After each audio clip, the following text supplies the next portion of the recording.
নেপালের বাগমাতি প্রদেশে ভয়াবহতম ভূমিধসের পর এখন চারিদিকে কেবলই কান্নার রোল। মৃতের সংখ্যা বাড়ার সঙ্গে সঙ্গে বাড়ছে দীর্ঘশ্বাস। আর নিখোঁজদের ভবিষ্যৎ নিয়েও দেখা দিচ্ছে আতঙ্ক।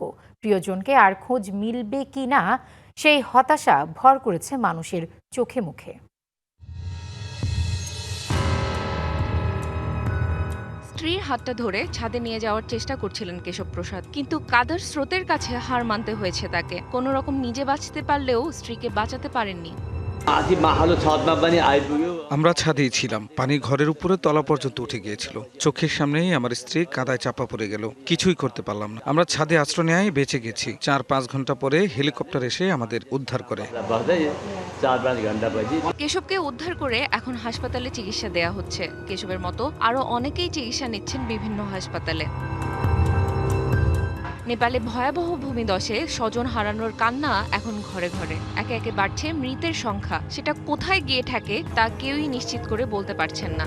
শিয়া বাটার ও ভিটামিনে সমৃদ্ধ লিলি বিউটি সোপ, তারুণ্যময় উজ্জ্বল ত্বকের জন্য। প্রত্যক্ষদর্শীরা ভয়াবহ সেই দৃশ্যের বর্ণনা করতে গিয়ে ভেঙে পড়েছেন কান্নায়। অনেকেই আতঙ্কে কথাও বলতে পারছেন না। কি হলো, কিভাবে হলো, কিছু যেন বুঝে ওঠার আগেই সব শেষ। বাড়িঘর, রাস্তাঘাট কিছুই অবশিষ্ট নেই। মাইলের পর মাইল জুড়ে এখন কেবলই ধ্বংসযজ্ঞ। নেপাল সরকার উদ্ধার কাজ চালাচ্ছে প্রাণান্ত।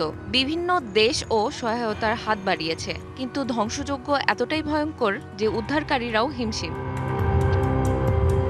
নিখোঁজদের খোঁজার পাশাপাশি আটকে পড়াদের উদ্ধারে চলছে চেষ্টা।